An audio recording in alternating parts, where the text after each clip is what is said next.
ఆలోకేమహి, అటువంటి నిన్ను చూస్తున్నావమ్మా. ఆలోకేమహి, కోమలం, ఎంత కోమలంగా ఉంది శరీరం. ఒక సరస్వతీదేవి శరీరం, లక్ష్మీదేవి శరీరం, పార్వతీదేవి శరీరం చూడండి ఎంత కోమలంగా ఉంటాయి. భూమండలంలో ఎవరి శరీరాలు అలా కనపడవు.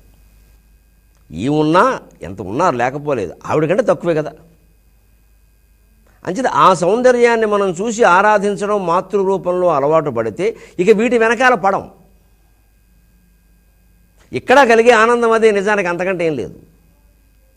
అటువైపు చూస్తుంటే అందరూ భక్తులు అంటారు, దారిపోయే వాళ్ళకేసి చూస్తే గోమె కొట్టేస్తారు. వచ్చిన తేడా అదే ప్రపంచంతో. వీడు లోపల మనస్సులో ఏ భావాలున్నా అలా అమ్మవారికేసి చూస్తుంటే ఆయన అసలు అలా చూస్తూనే ఉంటాడండి చెప్పి వాడు కొబ్బరికాయలు కొట్టేస్తారు. అదే అమ్మవారి భావంగా భావించి అందమైన వాళ్ళని ఎవరైనా చూసామంటే కొంపలు అంటుకున్నట్టే. ఈ భేదబుద్ధి దాని గురించి కూడా తర్వాత చెబుతాడు. కానీ మహాయోగి అయిన వాడికి అన్నీ ఒకటే, ఈ తేడా ఏముండదు. అక్కడ ఎంత రసమయంగా ఉండదు, ఇక్కడ అంత రసమయం. వేరే భావాలు మనస్సులో ఏముండవు, సౌందర్య ఉపాసన తప్ప. అది అర్థం కాని ప్రపంచానికి అతను అర్థం కాడు. ఆలోకేమహి కోమలం ఆగమ సమలాపసార యాథార్థ్యం. ఎందుకు అంటే ఇంత కోమలమైన శరీరం, ఈ సారమంతా ఆగమ సంలాపసార యాథార్థ్యం. సకలాగమ సందోహ సుక్తి సంపుట మౌక్తిక. సకల ఆగమాల సందోహం, అన్ని శాస్త్రాలయోని ఒక కట్టగడిచేస్తే ఓ సందోహం అయితే అదంతా ఓ శుక్తి, ఒక ఆలిచెప్పు అయితే మౌక్తిక, అందులోంచి తయారయ్యే ముత్యం అమ్మవారు. ఆ ముత్యం మనకు అందినప్పుడు ఈ చేప దేనికి పని లేక, అంటే అమ్మవారి యొక్క పాదాలను అందుకోగలిగితే ఈ శాస్త్రాలన్నీ పక్కనెట్టి.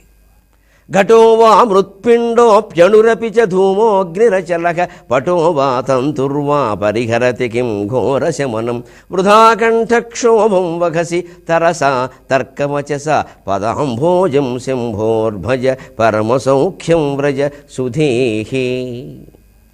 శంకరాచార్య చెప్పారు ఈ ఘటాకాశం, పటాకాశం, మృత్పిండం, కాచాస్మభ్రాంతి, రజ్జుసర్పభ్రాంతి ఎంతకాలం కొట్టుకుంటావు వీటితోటి. ఊరికే ఆ వాక్యం ఈ వాక్యం, దీనికో అర్థం, అభిధార్థం అండి, లక్షణార్థం అండి, శబ్దార్థం అండి, నా తలకాయ అర్థం లేని వ్యవహారాలు ఈ శాస్త్రాలండి.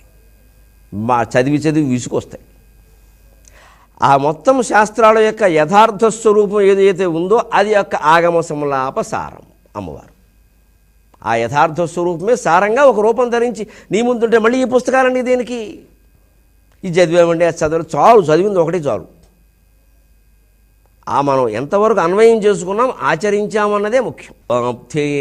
ఆధారాద్యంబుజేషు విచరంతీం బాధాకరీం భవాబ్ధేః ఆధారాద్యంబుజేషు విహరంతీం ఆధారీకృత కాంచీం బోధామృత వీచిమేవ విమృశామక బోధామృత వీచిమేవ విమృశామక.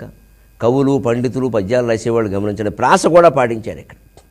ఆధారీకృత, బోధామృత, బాధాకరి, ఆధారాది ఎవరు పాటించమన్నారు? ఇందుకే నాకు అనుమానం తెలుగువాడేమో అని ఆ శైలి.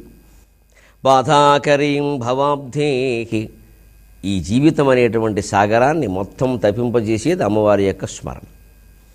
ఎన్ని బాధలు ఎన్ని కష్టాలు వచ్చినా వాటి గురించి ఆలోచించకుండా శ్రీమాత్రే నమః శ్రీమాత్రే నమః అనే మంత్రాన్ని మానకుండా జపిస్తూ ఉంటే అవి ఆవిడ చూసుకుంటుంది. మనం చూసుకుంటే 5 ఏళ్ళైనా తెవను, ఆవిడ చూస్తే 5 నిమిషాలు పని.